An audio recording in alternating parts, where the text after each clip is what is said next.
그러다가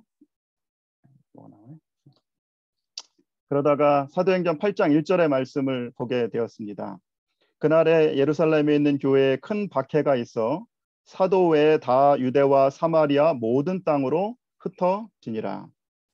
스데반의 순교 이후에 큰 박해로 예루살렘 교인들은 흩어지게 되었습니다. 여러분들이 너무나 잘 아시다시피 여기서 이 흩어지다라고 하는 헬라어 원형은 스페이로라고 하는 단어입니다. 이 단어는 농부가 밭에 씨를 뿌리다라고 하는 그런 말이 있습니다. 우리말 성경에는 다 흩어지니라라고 해서 사람들이 능동적으로 흩어진 것처럼 그렇게 보이지만 헬라어 원문을 보면 여기서 이 흩어지다는 수동태로 그렇게 기록하고 있습니다. 다시 말하면 하나님께서 예루살렘 교회의 위기를 복음의 씨앗을 온 땅에 흩어 뿌리는 기회로 사용하신 것이죠. 여러분들이 잘 아시다시피 사도행전 1장 8절은 사도행전 8장 1절로 성취되는 것을 그렇게 보게 됩니다. 흩어진 사람들이 두루 다니며 복음의 말씀을 전할세. 예루살렘 교인들은 비록 공적 예배로 모이지 못하고 흩어졌습니다. 그런데 중요한 것은 이 많은 사람들이 흩어졌다고 하는데 흩어진 모든 사람들이 복음을 전하지는 않았을 것입니다. 여기 보니까 복음의 말씀을 전했다라고 얘기하고 있습니다. 말씀의 씨앗을 품은 사람들은 소그룹으로 흩어져서 예배하고 교제하고 선교하였습니다. 엘렌 G. 화이트는 이 경험을 이렇게 기록을 하고 있습니다. 제자들이 박해로 인하여 예루살렘에서 추방된 후에 복음 기별은 팔레스틴 지역 넘어 지방에 신속히 전파되었고 작은 신자들의 모임들이 많이 생겨 중요한 중심지를 이루게 되었다.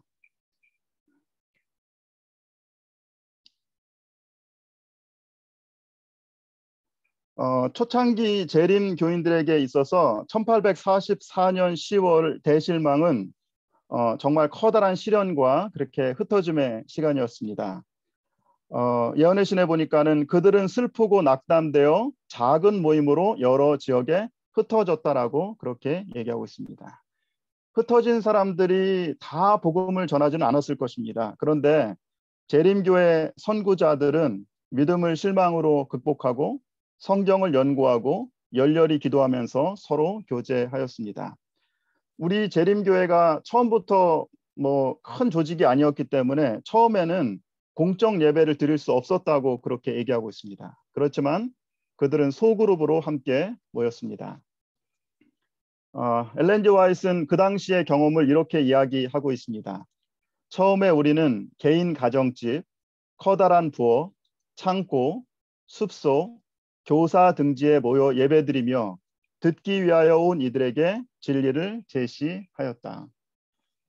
엘렌 G. 화이트는 교회 증언 7권 21쪽에 그리스도인 노력의 기초로서 작은 모임을 구성하도록 모든 교회에 격려하면서 소그룹 사역의 목적을 두 가지라고 얘기하고 있습니다. 첫 번째는 성도들의 교제와 연합을 위해서 우리가 소그룹을 해야 된다. 그리고 두 번째는 복음 전도와 교회 성장의 기초가 바로 소그룹이라고 그렇게 이야기를 하고 있습니다. 코로나 대유행으로 전 세계가 신음을 하고 있습니다. 저희 목동교회도 매주 한 100명 정도 예배드리던 공적 예배가 어려워지고 특별히 대부분 안식일에 진행되었던 모든 사역들이 멈추게 되었습니다. 한마디로 사도행전 8장 1절의 말씀이 그대로 성취된 것이 아닌가라는 생각을 하게 되었습니다.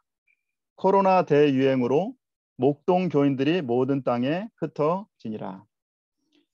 흩어짐의 위기를 우리 믿음의 선배들처럼 어떻게 하면 성도의 교제와 복음 전도의 기회로 바꿀 수 있을까? 그래서 제일 먼저 저희가 시도했던 것 중에 하나는 좀 더 많은 교인들이 적극적으로 흩어져서 모이게 하기 위해서 교회 가족 모임, 저희는 이 소그룹 모임을 가족 모임이라고 그렇게 부르는데 가족 모임을 확대하였습니다. 코로나 전에는 저희가 3개의 가족 모임이 있었는데 코로나 대유행이 시작되기 시작된 작년 3월에는 오히려 5개로 가족 모임을 더 확대하였습니다. 그리고 올 5월에는 이 가족 모임을 6개로 더 확대하였습니다. 이렇게 가족 모임을 더 세분화시켰던 가장 중요한 이유는 적극적으로 흩어져서 모일 수 있게 하기 위한 것입니다. 그리고 중요한 것은 이 각각의 가족 모임들이 작은 교회가 되어서 사역을 또 진행하도록 그렇게 하는 것입니다. 그래서 이 6개의 작은 가족 모임들이 또다시 더 흩어져 가지고 다양한 사역을 진행을 하고 있습니다. 코로나 들어서 저희가 하고 있는 사역은 세겹줄 기도 모임입니다. 우리 전도서 4장 12절에 세겹줄은 쉽게 끊어지지 않는다라고 하는 그 말씀을 해서 착안해서 영적 친교 모임을 저희가 세겹줄 기도 모임이라는 이름으로 그렇게 하고 있습니다. 그래서 가족 소그룹 그 구성원들을 5명이나 6명씩 더 작은 팀으로 만들어서 그 매주 안식일 예배가 끝나고 나면 곧장 카카오 그룹 콜이나 줌 화상회의라든지 다양한 온라인을 통해서 영적 교제를 나누고 그리고 설교 말씀이 어땠는지 나누고 또 중보의 시간을 갖는 그런 세겹줄 기도 모임을 진행을 하고 있습니다. 두 번째는 가족 리더 모임입니다. 이 가족 리더 모임은 주중에 우리 6개의 그 가족 리더들이 온라인으로 함께 만나서 각 반별로 지금 제자훈련이 어떻게 진행돼 가고 있는지 세겹줄 기도 모임은 어떻게 운영되고 있는지 또 구도자들은 어떻게 관리하고 있는지 함께 의논하고 기도하는 선교 전략 모임입니다. 세 번째는 코로나 이전부터 계속해서 해오고 있는 패스트 제자 훈련입니다. 그 전까지는 대부분의 제자 훈련이 그냥 대면으로 진행되었는데 코로나 덕분에 비대면으로 제자 훈련을 진행을 하게 되어서 오히려 제자 훈련 모임이 더욱더 활성화되는 것을 볼 수 있었습니다. 그래서 주중에도 모임이 진행되고 또 다양한 시간들에서 제자 훈련 모임이 진행되는 것을 보게 됩니다. 그래서 이제 계속해서 만날 수는 없지만은 단계가 마칠 때는 또 교회에서 같이 만나서 시험을 치고 또 기쁨이 2배가 되는 것을 보게 되었습니다. 그래서 코로나 대유행 가운데서도 2020년에는 저희가 19명 패스트 제자 훈련을 마쳤고 21년에도 상반기에 6명을 이 제자 훈련을 마치고 지금 또 계속해서 제자 훈련이 진행되고 있습니다. 그리고 네 번째는 개인 성경 공부 모임입니다. 코로나 시대에 구도자들이 교회에 찾아오는 것은 쉽지 않습니다. 엘렌 G. 화이트 얘기하기를 영혼들이 교회에 오기를 기다리지 말고 찾아 나서라고 말씀하셨습니다. 그래서 이제 리더들이 또 준비된 분들이 그 비대면으로 아니면 직접 집을 방문해서 성경을 공부하는 그런 시도들을 지금도 계속해서 그렇게 하고 있습니다. 이런 것들을 그냥 세겹줄 기도 모임이나 가족 모임이나 이것을 그냥 하는 것으로 끝나지 않고 이렇게 교회 소식방이나 이제 리더방, 목동 패스트 팀이라고 하는 건 이제 리더들 방인데 이 방에다가 우리 반은 기도 모임을 어떻게 했다, 우리 반은 리더 모임을 어떻게 했다라고 하는 것들을 서로 좀 올려주면서 사랑과 선행을 격려하는 그런 일들을 저희가 또 진행을 하고 있습니다. 쉽지는 않지만 저희가 올 상반기에는 소그룹 또 페스티벌이라고 하는 이름으로 소그룹 전도회를 그렇게 진행을 하였습니다. 중요한 것은 6개의 소그룹별로 6개의 가족별로 하나씩 자기가 할 수 있는 어떤 소그룹 전도회를 중심으로 해서 6개의 가족 모임이 작은 교회가 돼서 어떤 일들을 진행하는 것을 핵심으로 그렇게 진행을 하고 있습니다. 가장 잘 하는 이제 모범 가족이 화평 가족인데요. 이 화평 가족은 핵심 리더 2명이 있고 그 다음에 이제 제자훈련 3단계까지 마친 협력 리더가 3명이 있고, 그리고 이제 구도자들과 교인들을 포함한 팀원이 7명이 그렇게 있습니다. 이 화평 가족들은 더 효율적으로 구도자를 관리하고 교인들을 관리하기 위해서 또 이 화평 가족 안에서도 3개의 그룹으로 나누어져 가지고 세겹절 기도 모임과 또 다른 모임들을 그렇게 진행을 하고 있습니다.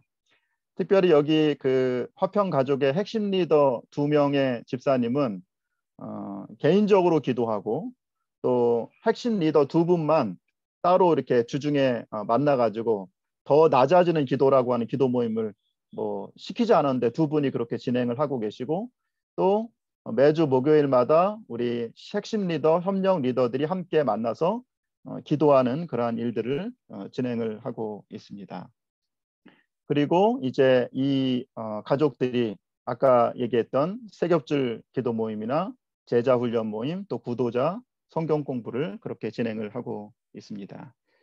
코로나기 때문에 저희가 다 만날 수는 없지만 교회에 이제 우리 소그룹원들이 오는 날에는 야외로 이렇게 가끔 또 같이 소풍도 가기도 하고, 그리고 제자 훈련과 성경 공부도 온라인으로 진행을 해서 이런 일들을 저희가 또 진행을 하고 있습니다. 이 교인들이 이렇게 소그룹 모임들을 하면서 이런 간증들을 또 하는 것들을 보게 됩니다. 교회에서 매주 모이지 못하니 세겹절 모임 시간이 더욱 기다려지고 꼭 참석합니다. 특별히 연세 드신 어르신들은 이 세겹절 모임을 오히려 기다리면서 열심히 참석하시는 것들을 또 보게 되었습니다. 교회와 팀원들을 위한 중보 기도로 친밀감과 감사의 마음이 느껴집니다. 그냥 세겹절 기도 모임을 해서 그 반별로 끝나는 것이 아니라 그것을 교회 단톡방에 올려주니까 또 다른 반을 위해서도 같이 기도하는 그러한 효과가 있는 것들을 또 보게 됩니다. 매주 하나님의 사업을 함께 의논하고 기도하며 선교 사명을 깨닫고 각자가 작은 빛으로 살아가도록 결심합니다. 특별히 화평반 그 리더 집사님이 이런 말씀을 하셨어요. 이게 만나지 못하고 또 이렇게 온라인으로 하다 보니까 더 철저히 모임을 계획해야 되고 준비하다 보니까 오히려 코로나 시대에 교우들과 구도자들을 돌보느라 더 바빠졌습니다 라고 하는 그런 간증을 하셨습니다. 코로나 대유행은 교회에서 함께 모이지 못하는 정말 큰 위기입니다. 그러나 흩어져 모이면 오히려 영적 교제와 선교의 기회가 될 수 있을 것이라고 그렇게 확신합니다. 뭐 아직도 저희 목동교회도 여러 가지 잘 연결이 안 되는 교인들도 있고 여러 가지 어려움들이 있지만은 저희 소그룹의 목표는, 소그룹의 활동의 목표는 모든 성도들이 복음의 씨앗이 되어서 온 땅에 뿌려지고 또 하나님의 사업에 동참하는 그런 기회들을 갖게 되는 것이 저의 또 간절한 기도 제목이고, 우리 모든 교회도 그런 일들이 일어날 수 있게 되기를 간절히 바랍니다. 마지막으로 우리 교회 증언 7권의 선지자께서 소그룹 활동을 장려하시면서 약속하신 말씀을 하나 읽고 오늘 사례 발표를 마치도록 하겠습니다. 그들은 우리 밖에 있는 자들을 위하여 그리스도와 같은 사랑으로 활동하고 다른 사람들을 돕기 위한 노력에서 자아를 잃어버려야 한다. 그들이 그리스도의 이름으로 일하고 활동할 때 그들의 수는 증가할 것이다. 이 약속이 하나님의 약속을 믿고 또 흩어져서 모이는 모든 교회에 성취되기를 간절히 바랍니다. 감사합니다. 네, 감사합니다. 자, 이번에는 우리 현대원 목사님 발표해 주시겠습니다. 화면 공유 풀어주시고요. 현대원 목사님이 해주시면 되겠습니다. 화면을 꺼주시면 네. 하겠습니다.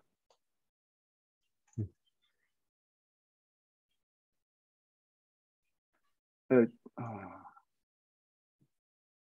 잘 보이시나요? 네. 네.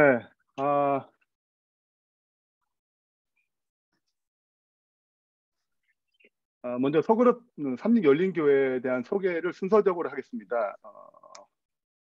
첫 번째는 이제 삼직열린교회가 어떻게 개척하게 됐고 어떻게 성장했는지에 대한 얘기, 그 다음에 소그룹 구조와 사역, 대표적인 활동의 원 메시지, 묵상 공동체, 그 다음에 기도 전도 훈련을 어떻게 하고 있는지, 그리고 가마락 센터 이렇게 해서 설명을 좀 드리겠습니다. 2015년 10월 28일 날 이제 서중 앞에 소속의 JDTS 선교단, 예전엔 로뎀 선교단이었어요. 그 선교단이 모여서 제자 훈련을 시작하게 됐습니다. 첫 번째 제자 훈련이 이제 10월 28일이었고, 저와 김영희, 김인수, 지금 장로님이죠. 이렇게 세 명에서 온라인으로, 거리가 있기 때문에 온라인으로 첫 진행을 했습니다. 감사하게도 하나님께서 은혜를 주셔가지고 지금 5년이 정도 지났는데요. 지금 14개국에 약 400개의 교회가 참석하고, 밴드에 가입한, 이 사역에 다 가입하는 거 아닌데, 밴드에 가입할 권하는데 그 가입한 수가 어제 일자로 1797명이고, 졸업부터 시작해가지고 총 10대까지 이어진 것을 보게 됩니다. 번역은, 영어 번역은 다 끝났고, 이제 몽골어 번역도 다 끝났어요. 그리고 중국어 번역은 이제 대외로 넘어가면서 김규환 목사님이 이번 달부터 번역을 시작하셨습니다. 파키스탄은 이제 지성배 목사님이 준비 중에 있습니다. 교회 개척은 이 삼직열린교회 제일 첫 번째 교회 개척했고, 우리가 한 3년 뒤에 2024년에 2025년 신도시 주변으로 다시 한번 교회 개척을 계획하고 있습니다. 제자훈련의 기반 소그룹 중지교회에 대해서 이런 것을 같이 꿈꾸고 이런 형태로 JDT에서 하고 있는 이런 교제를 가지고 진행하는 그런 코치를 좀 받고 싶어하는, 현재 진행하고 있는 교회가 시애틀 중앙교회와 본부교회 36중앙교회가 지금 진행하고 있습니다. 선교단의 교제, 대표적인 교제는 일단 전도 교제가 있고, 그다음 양육 교제가 있어요. 그 다음에 이제 어떻게 팀으로 일할 것인가, 팀 사역 훈련, 소그룹 사역 훈련이 있고요.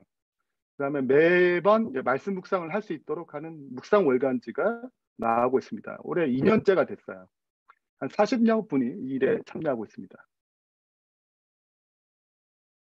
저희가 제자 훈련하면서 이제 고민된 게, 이제 제자 훈련을 통해서 삶이 변화되는 것은 많은 간증문과 많은 피드백을 받았습니다.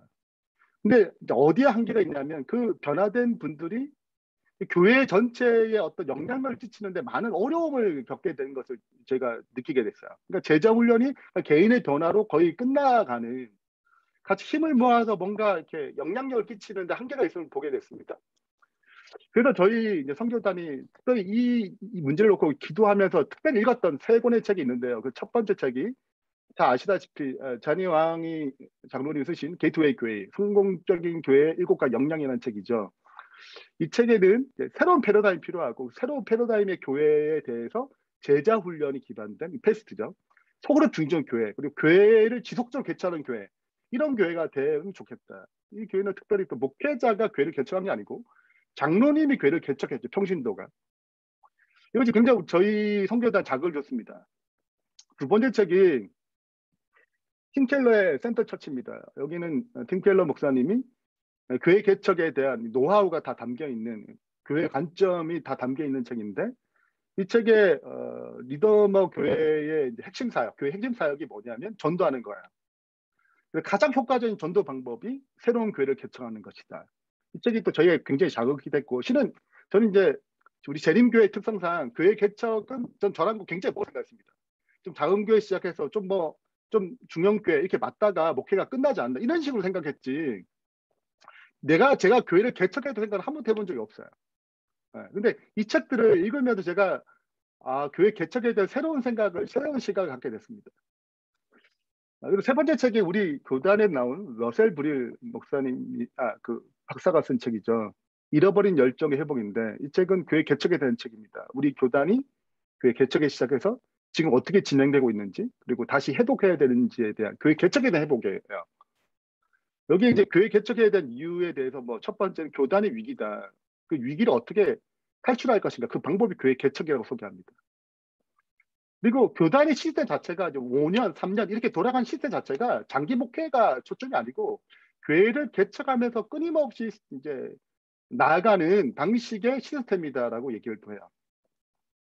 그리고 이제 몇 가지를 제안하는데, 이제 평신도가 핵심 멤버가 돼야 되고, 제자 훈련의 필요성, 또 셀 처치, 소그룹 중심 교회의 필요성을 언급합니다. 기존의 어떤 정통적인 교회가 아니고 소그룹이 중심이 되는 교회의 필요성을 좀 가져야 한다. 그래서 기존적인 뭐 이렇게 여러 가지 부서 중심의 어떤 방식을 좀 변환해야 될 필요가 있지 않나, 이런 얘기를 진행합니다. 그리고 특별히 교회 개척팀이 필요한데, 물론 몇 사람이 할 수도 있겠지만 효과적인 선교와 빠른 성장, 그리고 또 다른 교회를 배가하고 싶다면 한 약 50명 정도의 이 교회 개척팀을 묶어서 교회를 개척하는 것이 효과적이다라고 이렇게 언급해줘요. 그래서 저희가 2018년 8월에 세미나를 가지면서 우리가 두 번째 도약, 처음으로 교회 개척에 대한 비전을 다룹니다. 2019년에 교회 개척팀을 결성합니다. 9명 결성됐어요. 그래서 1년 동안 이 훈련했습니다. 왜 우리 교회 개척을 해야 되는지, 어떤 교회 개척, 어떤 교회관을 가질 것인지, 이런 것들을 1년 동안 플랜을 짰습니다. 그 기간 동안에 2019년 10월 저희가 플랜을 다 작성한 다음에 서중합회 합회장님을 찾아가가지고 3040 특성화, 신도시를 중심으로 하는 그런 교회 또를 좀 개척하고 싶다. 그리고 목회자, 이거 저희가 방식은 목회자가 아니고 게이트웨이 교회처럼 장로, 평신도가 주축이 되어서 교회를 개척하는 것을 꿈꿨어요. 그래서 제가 지도 목사인데, 선교단 지도 목사인데, 저는 지도만 하고요. 이제 저는 삼족대학의 파견 목사니까 그냥 평신도들이 삶을 모아서 진행했으면 좋겠다 얘기를 했고, 합회에서는 다산 지역을 선정해 줬습니다. 다산이 신도시잖아요. 3분의 1이 서중합회거든요. 거기에 신도시에 교회를 개척하는 방향을 같이 이제 협의하기 시작했습니다. 2001년 1월 3일 이제 교회 개척을 위한 헌신 기도회가 시작되고, 2020년은 금요일 예배만, 사람을 개척할 수 있는 사람만 좀 모아보자. 혹시 안 되면 없던 걸로 금요일만 예배드리고, 안식일은 자기네가 가는 거예요. 금요일만 교회 개척팀이 모여서 이제 예배를 드리는 것입니다. 소그룹 중심적인 교회를 예배를 드리는 거예요. 그리고 2021년에 이제 다산에서 안식일 예배를 오픈하자. 이게 이제 플랜이었습니다. 그렇게 제출했고 그렇게 진행하고 있었어요. 저희 이 개척팀은 식사할 때도 다산에서, 뭐 어디 회의할 때도 뭐 커피숍도 다 다산에서, 그러니까 잠시 뭐 논다 그러면 다산에서, 우리가 다산을 잘 모르니까 대부분 여기 이제 다산에 사는 분이 한 분도 안 계시기 때문에 다산이 익숙할 필요가 있었어요. 또 여러 가지 또 알 필요도 있었고, 지역도 알 필요 있었고, 그래서 다산에 계속 있다가 사람이 이상하게 이제 코로나 저희도 굉장히 힘들었는데, 하나님께서 사람을 하나씩 보내줬습니다. 그래서 교회 개척 비전 캠프도 열게 됐어요. 이렇게 진행하는 가운데 이제 몇 가지 좀 이제 어려움이 생겼는데요. 첫 번째는 뭐냐면, 다산 신도시에 이제 가마락센터를 이제 가마락센터, 교회가 아니라 하나의 카페처럼 하나의 공간을 빌려가지고 그것을 이제 24시간 뭐 원한다면 일주일 내내 예배만 사용하는 것이 아니라, 그러나 이웃과의 다리가 될 만한 가마락센터를 세우기 위해서 이제 비용을 좀 측정해 봤더니 이게 별내 지역에 비해 3배 비쌉니다. 물가나 모든 비용이. 이게 굉장히 비쌌고, 그 다음에 두 번째는 가마락센터를 시작으로 교회를 개척한 케이스는 우리 삼국교회, 이제 제가 알기로는 재림교회는 없는 거죠. 근데 어떻게 가마락센터 운영, 또 도시를 중심으로 가마락센터를 어떻게 운영한가, 이런 여러 가지 경험이 좀 부족했습니다. 그래서 이렇게 합회랑 협의한 가운데 때마침 별내에 이제 김일 장로님의 1층 건물이 이제 총판이 이제 다른 데로 이전해 가면서 1층 약 30평 가까이 좀 안 되는 그 지역, 그 공간이 비워졌습니다. 그리고 굉장히 저렴한 가격에 쓸 수 있도록 이제 오케이가 됐어요. 그래서 합회랑 협의한 결과 그는 가마락센터를 시범적으로 운영해보자. 이게 성공하게 되면은 다른 신도시에도 이렇게 교회를 할 수 있지 않겠냐 해서, 여기서 시범적으로 이제 재정적인 부담이 전혀 없기 때문에 여기서 일단은 이 장소를 빌려가지고 시작해 보자. 두 번째 문제는, 이렇게 얻은 구도자는 어디에 연결해 줘야 되는가, 이게 두 번째 문제였어요. 가까이 천성교회인가 별내교회인가, 아니면 태계원의 별내행복교회인가, 태계원교회가 이렇게 주변 다 갈매교회 이렇게 다 근처에 있다 보니까 이렇게 얻은 구도자는 어떻게 연결해야 되는가, 이런 여러 얘기를 하다가 이제 협의 가운데 그럼 일단은 어차피 여기서 얻은 구도자를 딴 데로 간다고 해서 또 정착하기 쉽지 않으니까 일단은 시범적으로 삼육대학에 지계로 들어갔으면 좋겠다는 제안이 들어왔고 그렇게 해서 6월 17일 날 서중합회와 삼육대학교와 협력해서 전에 3040만 선교 대상이었는데 삼육대학생까지 선교 청년들까지 선교 대상을 확대해가지고 지교회를 세우기로 협의가 됐습니다. 네. 그래서 6월 20일 날 처음으로 삼육대학 예비를 드리게 됐어요. 저희 한 40명 정도 모였거든요. 그리고 비전 헌신을 했고 처음으로 이제 목장이 또 다른 목장을 배가하는 배가를 6월 26일 날 첫 배가 예배를 드렸습니다. 그러니까 목장이 두 개가 생긴 거죠. 이제 삼육 열린교회는 소그룹을 목장이라고 얘기합니다.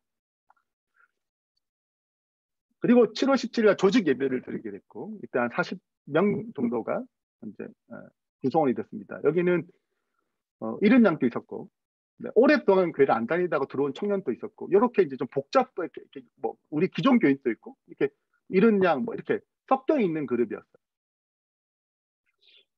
하나님의 뭐 크게 복을 주셔가지고 이건 뭐 이게 뭐 이렇게 속으로 제자 훈련한다고 다 되는 건 아니죠. 정말 하나님께 역사하셔가지고 이제 9명을 시작했던 이 하나의 목장이 지금은 이제 2개의 마을, 6개의 목장을 다 배가한 것입니다. 배가를 해가지고 약 120명이 교회를 출석하고 있습니다. 중요한 건 절반 50%가 이른 양 생자배 구도자예요. 그래서 지금 이렇게 운영하고 있습니다. 삼육열린교회 소그룹 구조와 사역에 대해서 좀 잠깐 설명하겠는데 다 아시겠지만 이제 소그룹 예수님의 소그룹 모델은 이 안에서 모든 게 다 이루어지는 거죠. 보통 개신교는 소그룹에서 뭐만 이루어지냐면 이제 활동만 이루어지지 리더 교육, 제자 훈련은 다 교회에서 담당해서 진행합니다. 근데 이제 저희가 바라는 거는 예수님은 그 12명의 동체가 그 안에서 모든 게 다 이루어졌기 때문에 전도하는 방법이라든지 양육하는 것, 사역하는 것, 예비 리더를 세우고 리더하는 모든 이 과정 자체가 소그룹 안에 다 해결해야 된다는 거죠. 그러니까 어떤 대그룹이 필요하겠지만 대그룹에 의존하지 않고 소그룹이 모든 걸 다 이루어야 뭐 전도하든지 성경 공부를 가르치라든지 그 모든 것들이 이 소그룹 안에 다 이루어진다고 생각하는 것입니다. 그래서 이제 그런 어떤 비전을 가지고 진행을 한 것이죠. 일단은 메인 모임은 금요일 저녁 예배입니다. 저녁 예배가 보통 없어요. 저희도 건물도 없기 때문에 다 가정의 예배드리든 지금 줌으로 예배드리죠. 일단 기본적인 순서는 뭐 환영, 경찬, 말씀, 사역인데 기본적인 프레임이죠. 다 알리라 생각합니다. 근데 가장 중요한 부분들은 이제 우리 익숙한 것은 이제 환영, 경찬, 말씀은 전 다 할 수 있다고 생각해요. 소그룹을 뭐 운영하신 모든 교회들은 제일 중요한 파트는 이제 사역 파트인데 실제적인 기술이 필요한 것은 사역 파트인데 저희가 이제 사역할 때 요게 저희도 굉장히 큰 고민이었고 어떻게 이 사역을 활성화시킬 것인가. 그래서 이제 크게 2가지 계획을 세우는데 하나는 세움 계획, 하나는 전도 계획입니다. 세움 계획에는 이제 어떻게 예배를 드리고 어떻게 친교하고 돌보고 훈련시키고 이 안에서 훈련시켜야 되는 거죠. 그리고 사역을 맡기고 은사를 테스트하고 그럼 어떻게 배가할 것인가. 그 다음에 전도 계획은 구도자를 이제 관계를 맺는 거죠. 맺어가지고 마침 초청해서 이제 결실을 맺어야 되는데 이런 걸 어떻게 진행할 것인가. 그래서 저희는 이제 팀을 만들었습니다. 그게 이제 보통 이제 금요일 저희 예배되니까 보통 예배 끝나면 빠르게 끝나면 8시 반쯤, 늦게 끝나면 9시 끝나는 팀도 있습니다. 목장이 있어요. 근데 이제 보통 이제 어떤 그 시간에 맞춰가지고 리더진 회의를 합니다. 리더진이란 목자, 부목자, 속을 리더와 부리더뿐만 아니고 저희가 이제 한 10명 정도 모이면 보통 3명, 4명씩 다시 한번 나눕니다. 그러니까 가정에 모여도 10명이 다 진행하지 않아요. 처음에 게임할 때만, 뭐 식사할 때만, 찬양 부를 때만 그렇게 같이 있지. 그 다음에 소그룹 나누면 다 뿔뿔이 흩어집니다. 그래서 각 방으로 3명에도 최대 5명 이렇게 해서 나누게 합니다. 그렇게 해가지고 그 소그룹, 나눌 때 그 소그룹을 이끌 만한 사람, 훈련된 사람을 리더라고 하거든요.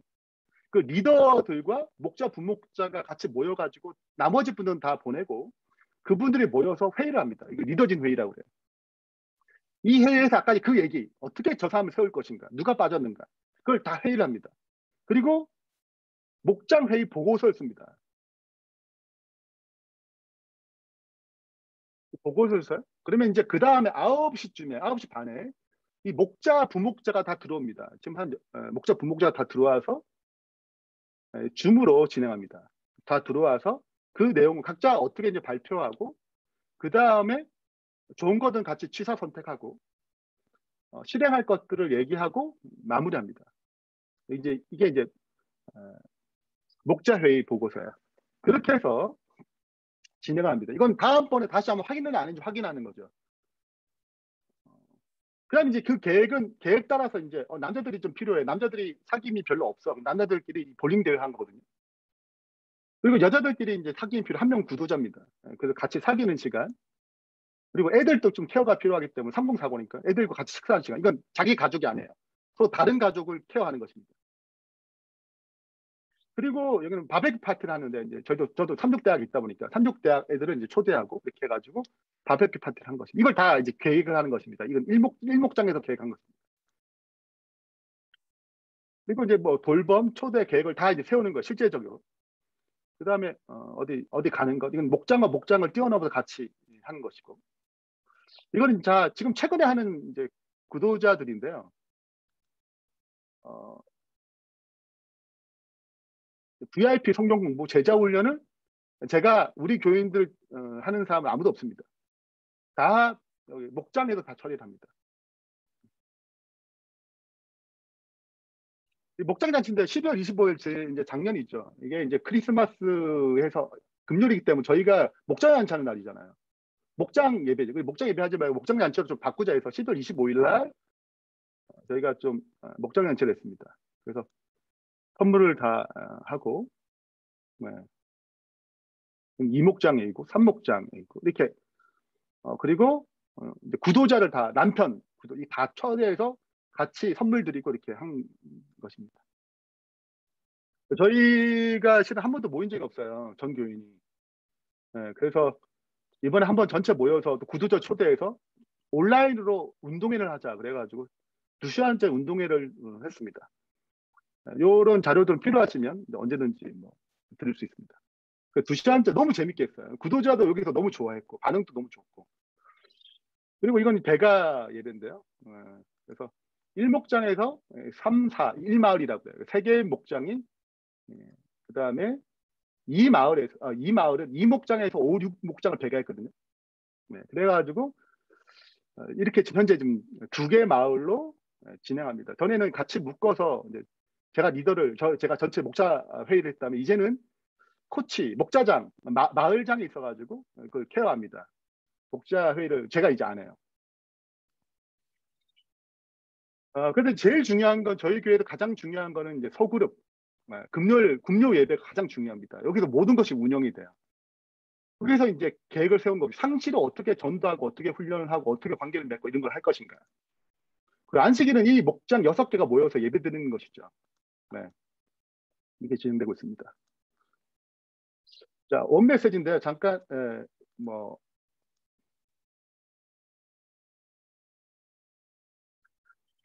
저희가 이제 해보니까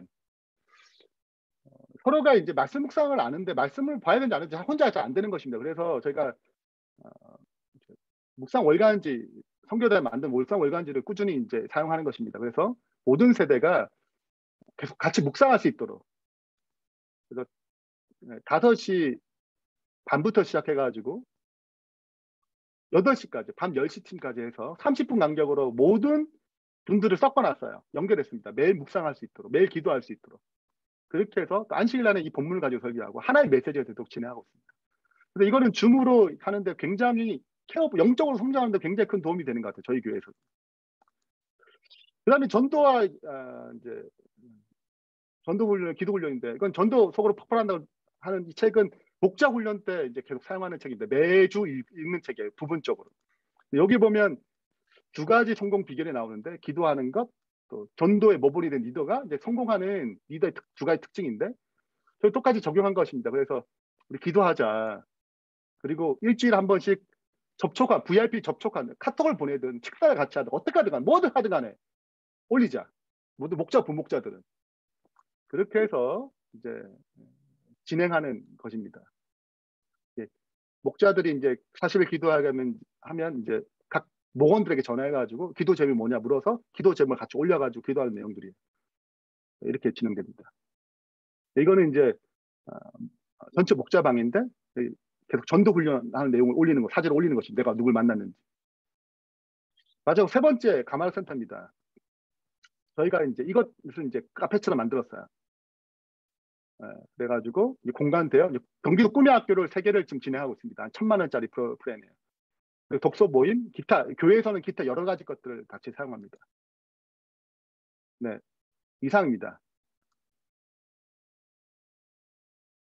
네, 감사합니다. 우리 박수로. 좀 시간이 좀 아쉽네요. 좀 더 자세하게 들어야 되는데.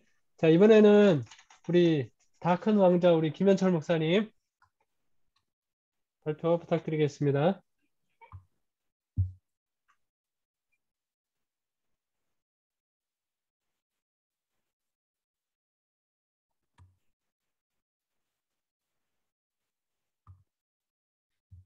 예, 안녕하십니까. 저는 인천 세천사교회를 섬기는 김현철이라고 합니다. 이렇게 어려운 시기에 서로의 경험과 지혜를 나눌 수 있는 이런 좋은 모임과 기회를 주신 하나님과 우리 선교부에게 진심으로 감사를 드립니다.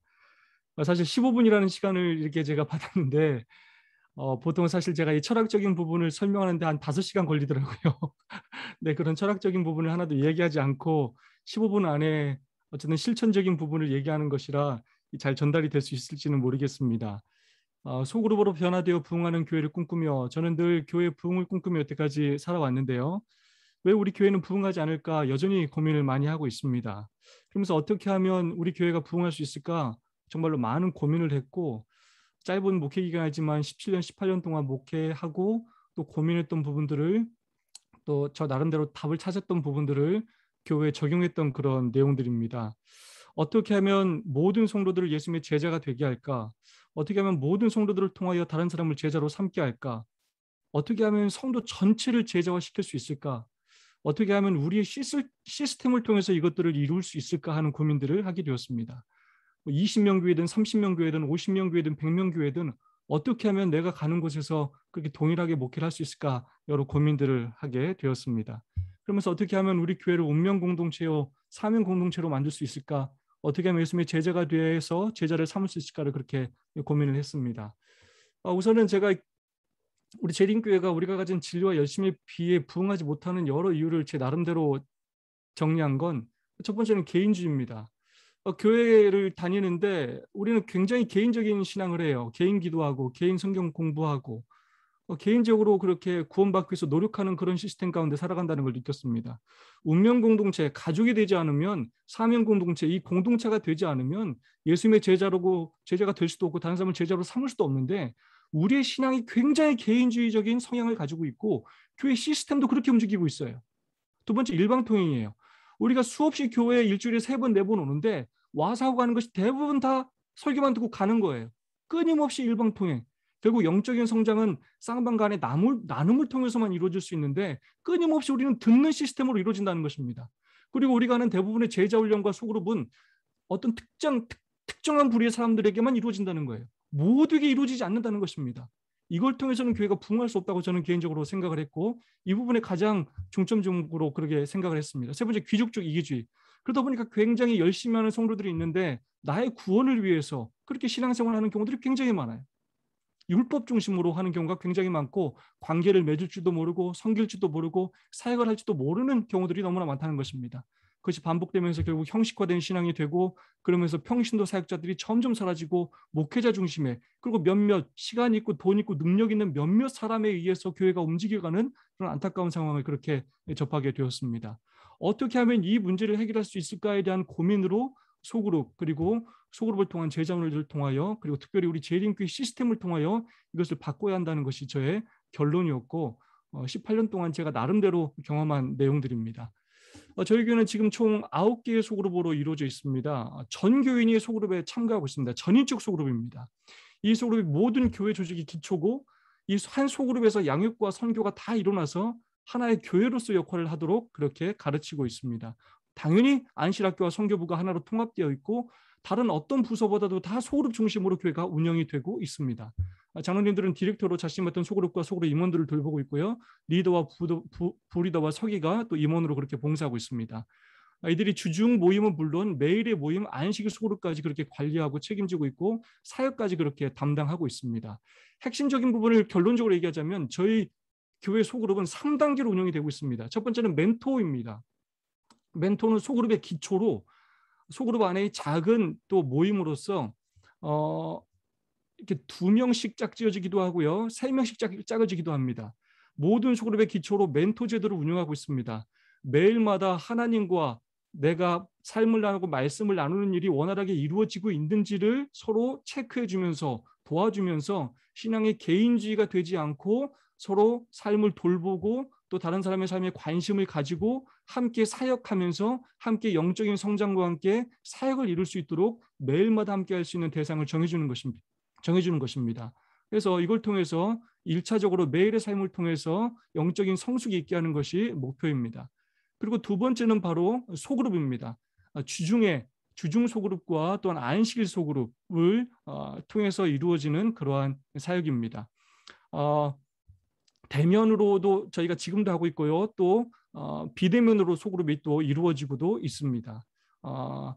매주 안식일과 또 화요일, 금요일 예배 시간에는 교회에서 모든 정규 집회 시간에도 저희가 소그룹을 중심으로 모든 활동들이 그렇게 이루어지고 있습니다. 그래서 매일의 소그룹은 멘토를 통하여, 그다음에 주중 소그룹은 소그룹을 통하여, 그다음에 안식일 학교 때도 소그룹을 통하여, 그리고 화요일, 금요일 모든 집회도 또 소그룹을 통하여 성도들이 양육되고 제자가 될 수 있는 그런 시스템으로 운영이 되고 있습니다.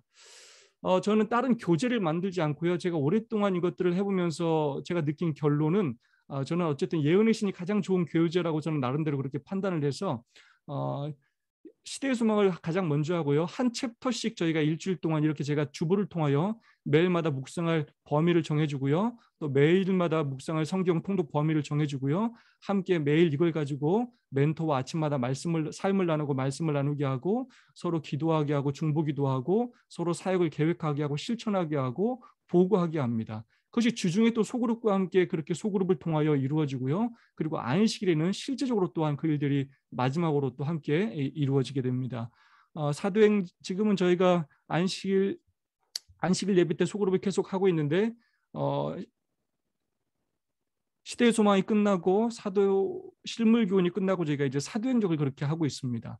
찬미도 저희가 아무거나 부르는 것이 아니라 매주 찬미와 또 가스펠을 정해서 그것들로 함께 소그룹에 참여하게 하고 교회에서 동일한 찬미로 그렇게 부르고 있습니다. 지금은 줌 소그룹 운영을 그렇게 하고 있습니다. 매주 수요일 저녁에 9개의 소그룹이 각자의 그렇게 시간에 맞게 리더를 중심으로 그렇게 주중 소그룹이 운영이 되고 있습니다. 근데 이 주중 소그룹이 줌으로뿐만 아니라 또 대면으로도 이루어질 수 있는 파트들은 또 짧은 시간으로도 그렇게 대면으로도 이루어지고 있습니다. 주중 소그룹 임원 모임, 리더 모임은 매주 목요일 저녁에 하고 있고요. 대면에서 하는 모임은 안식일 오후 1시부터 2시까지 안교 선교 임원 모임으로 가장 중요한 모임으로 그렇게 운영을 하고 있습니다. 줌 세천사 성경 연구 모임 지금은 줌으로 매주 목요일 저녁에 그렇게 하고 있고요. 또 소수로 그렇게 모일 때는 저희들이 대면을 통해서 그렇게 저녁마다 모임을 목요일 저녁마다 운영을 하고 있습니다.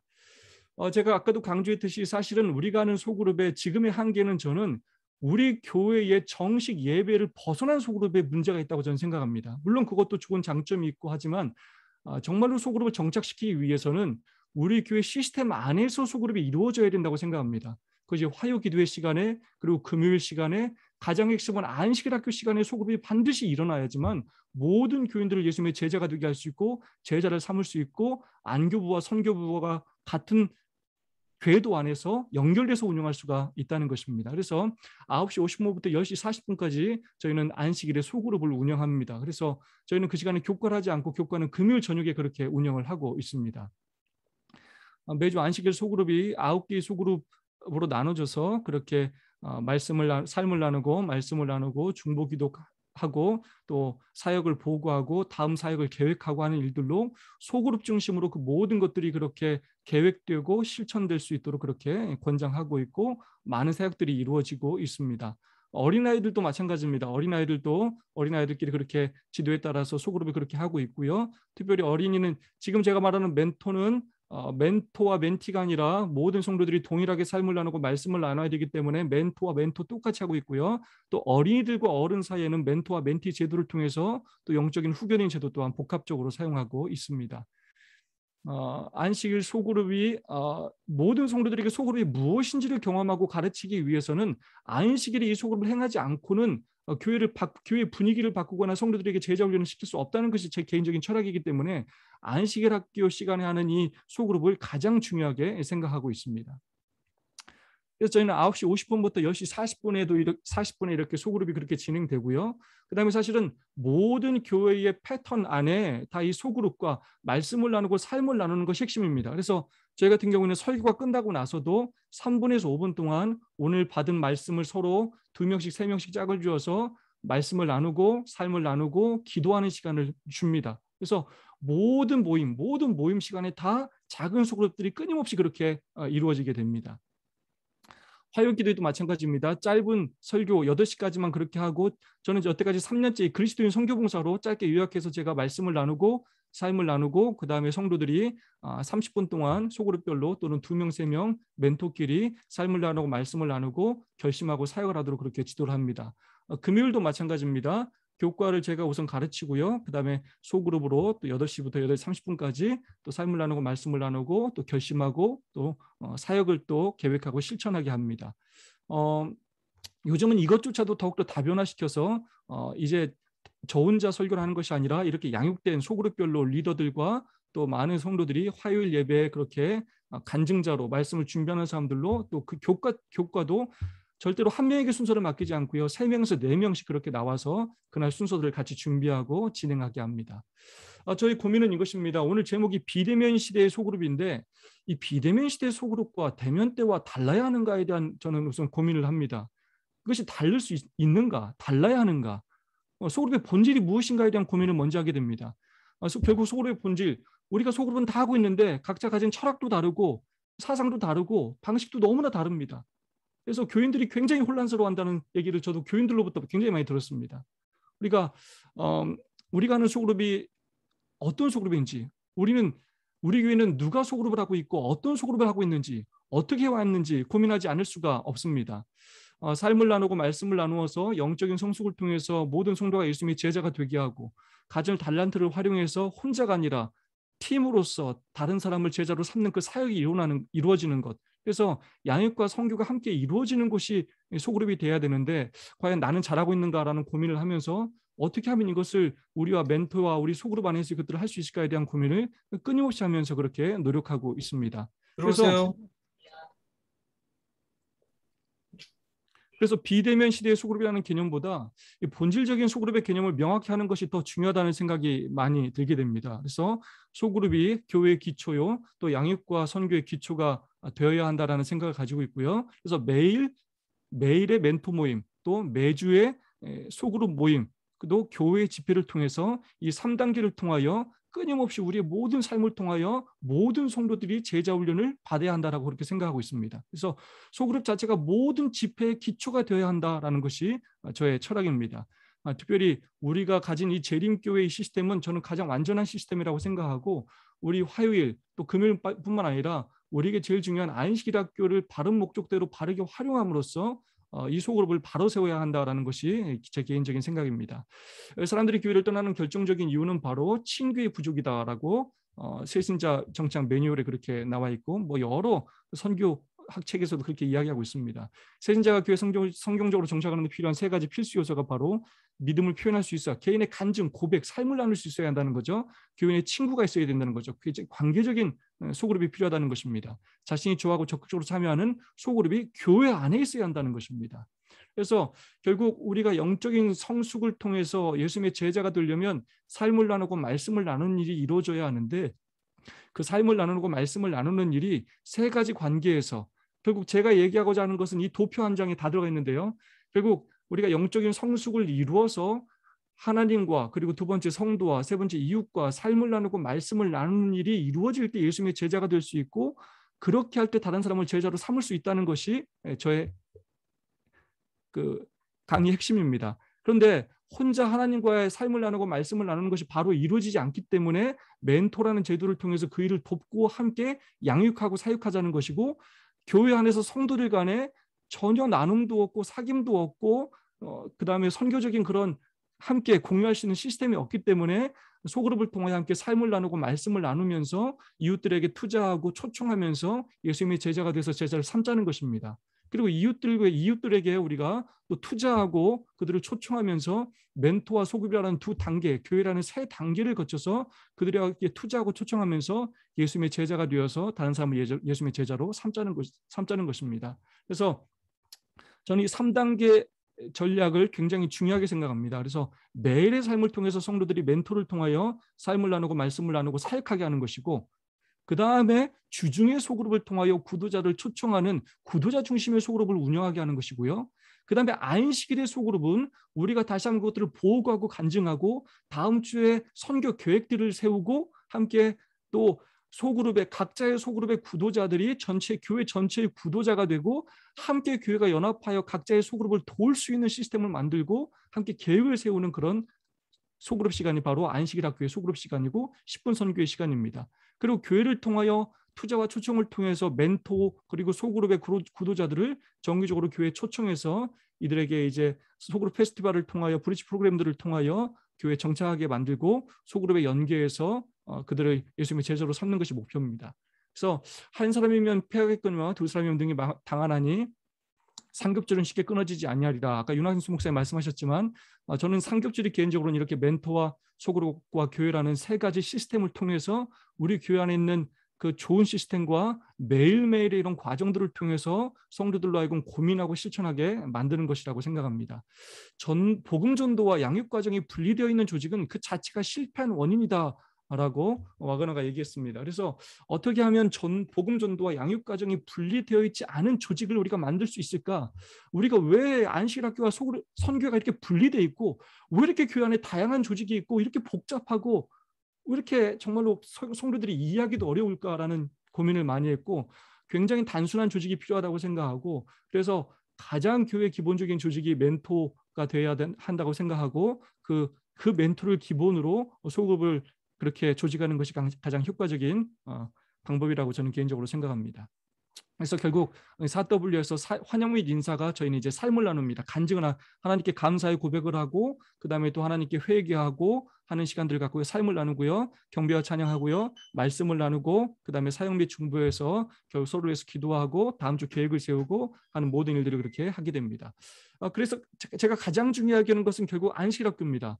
결국 교회의 소그룹을 살리고 양육과 선교를 다 살리는 방법은 결국 안식학교를 통하여 안식학교의 본래의 목적을 잊지 않고 교회가 나아갈 방향과 사상을 끊임없이 가르치는 곳이 안식학교가 되어야 한다는 것입니다. 그래서 저는 안식학교 자체가 소그룹 중심으로 멘토 중심으로 성도들이 삶을 나누고 말씀을 나누도록 더 많은 사람들이 간증하게 하고 고백하게 하고 참여하게 만드는 것이 목표고, 이걸 위해서 일주일에 1시간에서 2시간 안교 선교 인문들과 함께 순서를 계획하고 교회에서 선교 활동했던 것들을 또 이곳에서 또 보고하게 하고 간증하게 하고 끊임없는 선교 계획들이 이루어지고 하는 시간들을 이 안식학교 시간을 통하여 이루어지게 합니다. 안식일 오후에 특별히 정규 시간에 갖지 못하는 그런 소그룹들은 그 외의 시간에 그렇게 운영하도록 하고 있고요. 그리고 또 각 회사에서 성도들이 각 회사에서 각 가정에서도 소그룹이 이루어지도록 그렇게 권장하고 있고 많은 곳에서도 그 소그룹이 이루어지고 있습니다.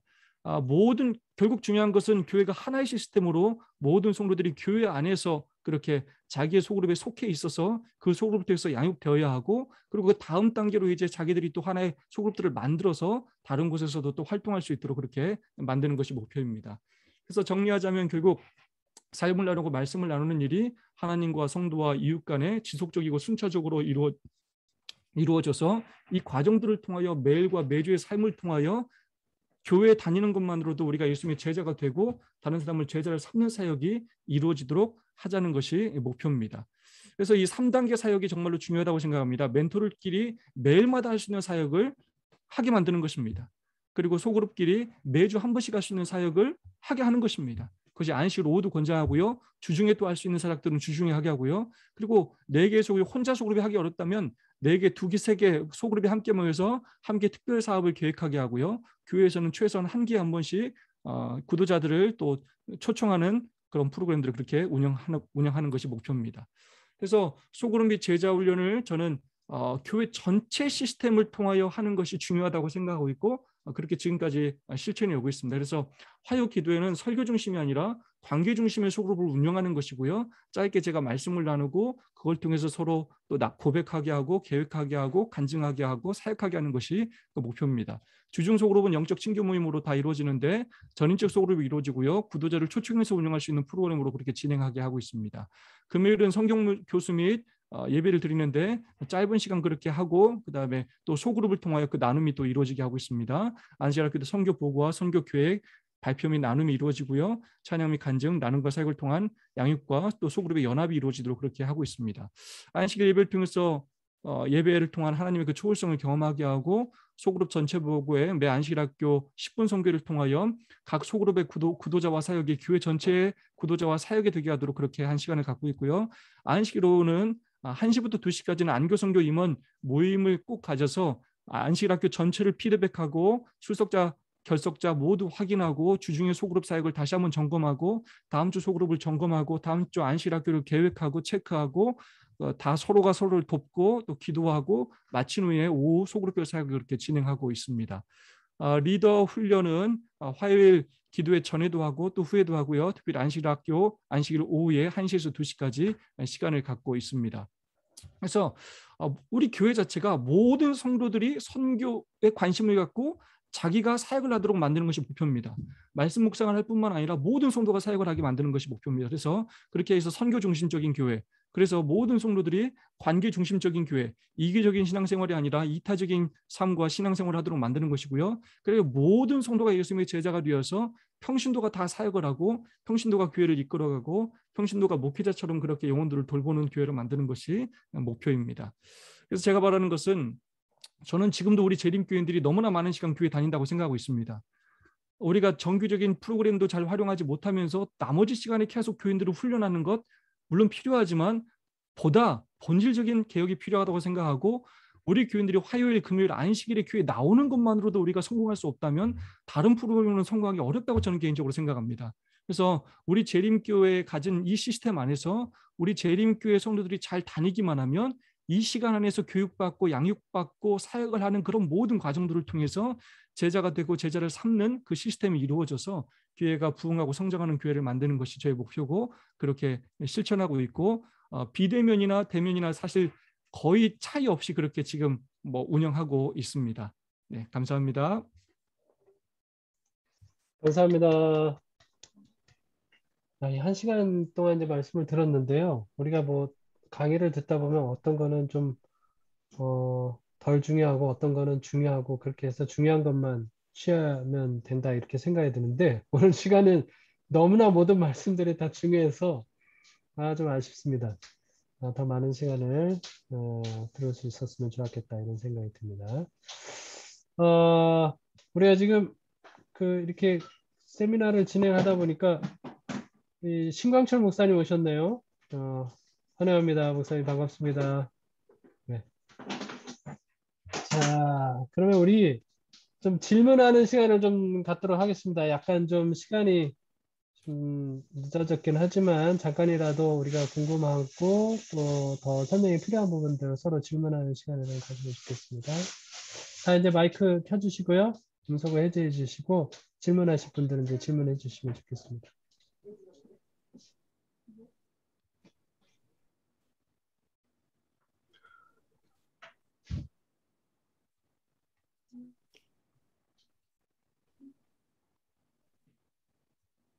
질문 없으십니까? 제가 좀 질문을 해도 될까요? 네네네, 질문해 주시죠. 네, 우선 서중원 앞에 우리 선배 목사님들 그리고 동료 목사님들 이렇게 온라인을 통해서라도 만나뵙게 돼서 반갑습니다. 환영합니다. 김현철 목사님 강의의 마지막 내용에 조금 좀 질문 좀 드릴게요. 교회만 잘 다니면 우리가 지금 화요일, 금요일, 안식일 이렇게 이제 일주일에 세 번의 예배 집회, 공적 예배 다니는데 아무튼 그 세 번의 공적 예배를 교인들이 충실하게 참여할 때 그 안에서 모든 제자화와 그 교제 이 모든 것들이 이루어질 수 있도록 그렇게 이제 하고 있다는 것이 나는 굉장히 개인적으로 좀 좋은 생각이라는 판단이 들어서 그러면 현재 인천 세천사교회는 현재 지금 제자 훈련을 위한 이런 별도의 다른 시간을 사용하지 않고 이 화요일, 금요일 그리고 토요일 이 세 번의 공적 예배 시간을 통해서만 그런 부분들을 좀 이루어가고 있는 건가요? 지금 이제 그래서 이 개념을 좀 잘 이해하는 게 좋을 것 같습니다. 제가 아는 소그룹은 이게 이제 전인적 소그룹이고 전인적 제자 훈련입니다. 그래서 모든 성도들이 기본 시스템 안에서 1차적으로 전인적인 제자 훈련을 받는 것이고요. 그다음에 성경 교수도 똑같습니다. 성경 교수도 다 제자 훈련입니다. 그것도 소그룹으로 운영이 되고 리더 모임이 굉장한 제자 훈련입니다. 리더 모임이 굉장한 제자 훈련이고 안교 임원 모임, 선교 임원 모임 모든 모임이 다 제자 훈련입니다. 그래서 모든 모임이 제자 훈련 모임이고 그래서 기능적 소그룹으로 운영되는 많은 모임 또한 제자 훈련으로 운영되고 있습니다. 그래서 그거는 두 번째고 모든 교인들이 제자 훈련을 받을 수 있는 기본 시스템이 필요하다는 것입니다. 그리고 그것은 정규적인 예배가 되어야 한다는 것입니다. 그러면 그렇게 운영되지 않으면 나머지 성도들은 제자 훈련들을 받아볼 기회가 없어요. 설교 듣고 가고 이걸로는 모든 성도들이 영적인 성장을 이룩하기가 너무 어렵다는 것입니다. 네, 감사합니다. 네. 그 다음에 또 다른 질문 있으신가요? 없으시군요. 없으신 것 같습니다. 그러면 제가 또 질문 좀 하나 드릴게요. 현대현 목사님, 이렇게 질문 좀 드릴게요. 네, 네, 네, 네. 제가 우리 JDTS 제자 훈련 팀들의 가장 감명 깊은 내용은 이제 교회 개척을 현실로 이루어가고 있다는 부분이에요. 그 부분에 대해서 사실 제가 서동안에 있을 때에도 기대를 많이 가지고 있었고 지금 현재 이제 그 일들이 실질적으로 이루어지는 일에 있어서 정말 기대를 많이 가지고 있고 앞으로 2, 3년에 한 번 더 이제 한 번씩 더 한 기회씩을 더 개척하려고 하는 뜻을 가지고 있다고 하시는데 네. 어느 정도 플레이 좀 세워졌나요? 지역이라든지 뭐 이런 것들이? 일단은 다산 아니 왕숙으로 돼 있고요. 먼저 지금 김일 장로님이 사업처를 하나를 지금 공간 하나 빌리려고 지금 어떤 사업을 구상해서 거기 지금 다산 지역 현재 다산 지역입니다. 왕숙은 아직 없어서 다산 지역에 다산 쪽에요. 예, 다산의 사업터를 하나를 지금 내고 이제 좀 준비 중에 있습니다. 그러면 지금 열린 교회가 그쪽으로 이사를 가는 거예요? 아니면 열린 교회는 삼육대에 그대로 있고 다산에 새로 교회를 개척하는 계획입니까? 현재는 이게 이제 현재는 지금 생각에 일단 삼육대학 두고 네. 다산이 좀 메인이 될 수 있도록 하기 위한 방식으로 진행할 것 같아요. 네. 네, 아무튼 한국 교회에 좀 좋은 이런 모델들이 계속 앞으로 만들어졌으면 참 좋을 것 같습니다.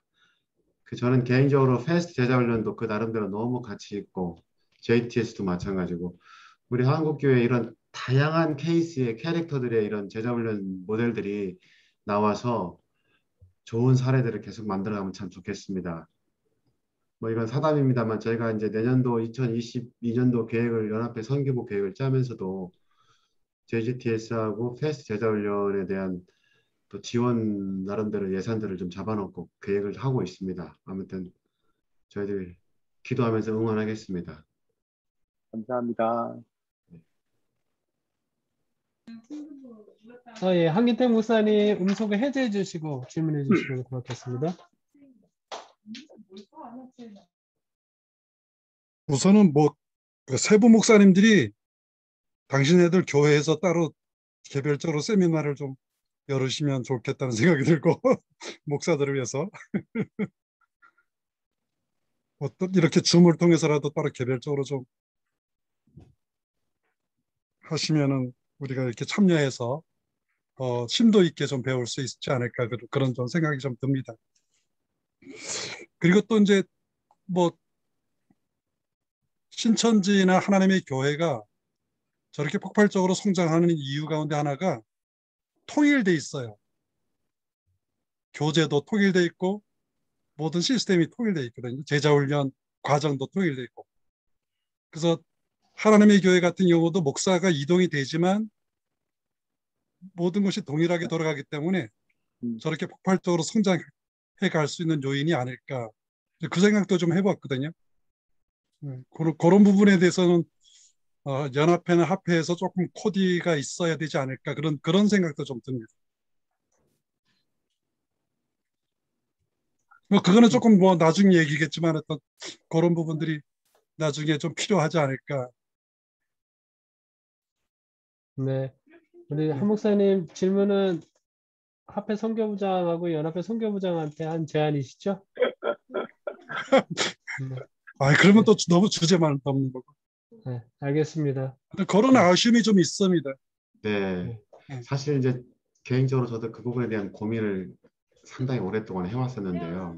이게 이제 우리가 아주 세세한 부분까지 통일시키는 것이 과연 바람직한가? 예를 들면 이제 옛날 우리 제국주의 시대에 이제 제복, 유니폼 입혀가지고 모든 통일을 똑같이 다 시키는 것이 이제 물론 효과도 있지만 또 개인적인 어떤 개성과 또 다양성을 또 이 말살시키는 또 굉장히 또 치명적인 해도 가지고 있거든요.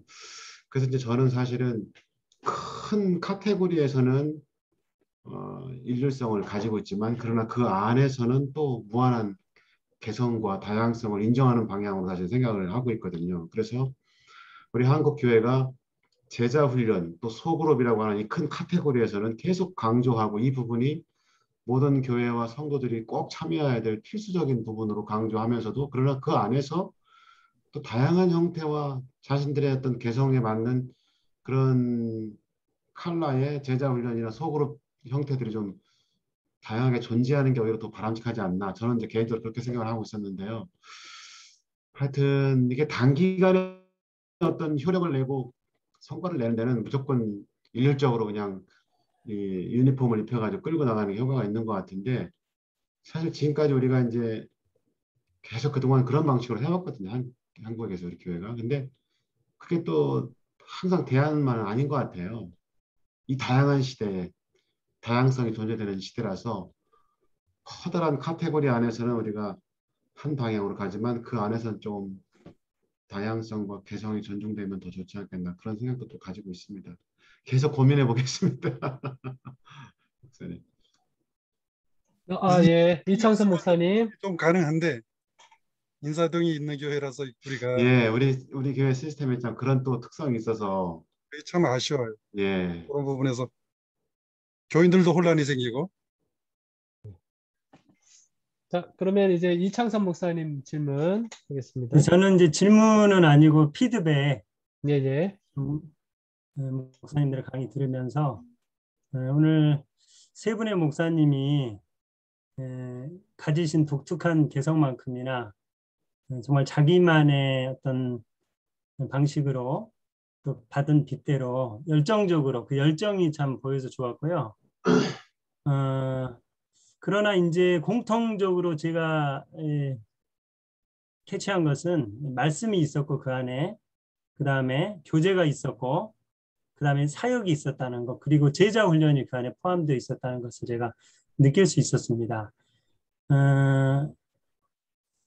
그래서 이제 저희 교회 같은 경우에는 제가 여기 온 지 4년이 됐는데 저도 이제 소그룹의 나름대로 이런 경험과 이제 철학이 있었지만 저희 교회는 사역반으로 이렇게 전임 목사님이 해놓으셨더라고요. 오랫동안 소그룹을 하다가 그래서 이제 저는 이렇게 보다가 제가 원하는 방향도 있지만 교회가 그동안 연구하면서 또 이렇게 바꿔온 방향이기 때문에 거기에 이제 함께 맞춰서 왔는데 나름대로 좋았고 그래서 하나의 유니폼을 입히는 것보다는 다양한 교회의 다양한 또 이런 필요들이 있잖아요. 또 교회가 할 수 있는 게 있고 그래서 그것들을 이렇게 잘 맞추어 나가면 좋을 것 같다는 생각을 했고요.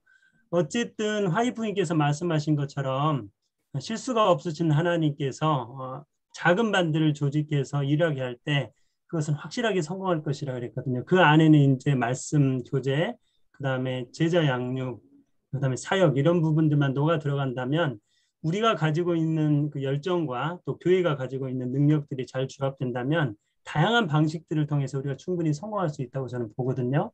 그래서 그런 다양성 가운데 조화 통일성을 오늘 봐서 참 좋고 하나님께 감사를 드립니다. 감사합니다. 자, 그러면 이제 좀 마무리하겠습니다. 어쨌든 비대면 시대를 위한 소그룹이라고 하는 주제로 오늘 말씀을 나눴는데요. 우리가 함께 공유하기를 원하는 것은 할 수 없는 거는 아닌 것 같습니다. 분명히 어떤 상황이 펼쳐지더라도 할 수 없는 건 아니고 우리가 그 상황에서 어떻게 할 것이냐라고 하는 부분에 대한 이제 고민과 기도가 필요한 것이라고 하는 생각이 들고, 이 코로나 시대에 모든 교회들이 다 아무것도 하지 못하는 것은 아니거든요. 또 이 코로나 시대에 오히려 더 활발히 이 사역들을 진행해 가는 교회들이 얼마든지 있으니까 우리가 처해 있는 상황에서 각 교회들이 할 수 있는 방법을 찾아내는데 좀 도움이 되셨으면 좋겠고, 또 그런 마음도 갖게 되는 그런 시간이 되었으면 참 좋겠습니다. 또 이후에 뭐 코로나가 금방 끝나는 것은 아니니까 이 상황 가운데서 우리 소중한 앞에 각 교회들이 또 계속해서 이제 부흥할 수 있고, 성도들이 지치는 것이 아니라 오히려 더 사역을 통해서 활력을 얻을 수 있는 그런 교회들이 되기를 바라면서 오늘 시간을 좀 마무리하도록 하겠습니다. 마무리 기도를 우리 이창선 목사님 기도 부탁드리겠습니다. 기도하고 마치겠습니다. 음소거 해제해 주시고 기도해 주세요. 하늘에 계신 우리 아버지 하나님, 오늘 이렇게 귀한 배움의 시간을 허락해 주셔서 감사합니다. 우리 세 분의 목사님들을 통하여 정말 열정적이고 또 헌신적인 사역의 보고들을 듣게 해주셔서 감사합니다. 이 코로나 시대에 정말 중요한 이 소그룹, 우리가 믿음을 가지고 또 열정을 가지고 또 성도들과 한마음이 되어서 해나갈 때 우리 서중한 농원에 우리 재림 교회 큰 부흥이, 이전에 없었던 큰 부흥이 일어날 수 있도록 인도하여 주시옵소서. 여기 참석하신 모든 목사님들을 축복하여 주시고 또 우리 보고하신 새 교회의 목사님들과 교회들이 더욱 부흥할 수 있도록 해주시고 또 이 모든 것을 이끄시는 우리 연합회 선교부장님과 우리 합회 선교부장님에게 하늘의 지혜와 영역을 더욱 허락하여 주시옵소서. 이 모든 것을 인하여 감사드리며 우리 구주 예수 그리스도의 성호 받들어 간절히 기도 올리옵나이다. 아멘. 네, 아멘. 감사합니다.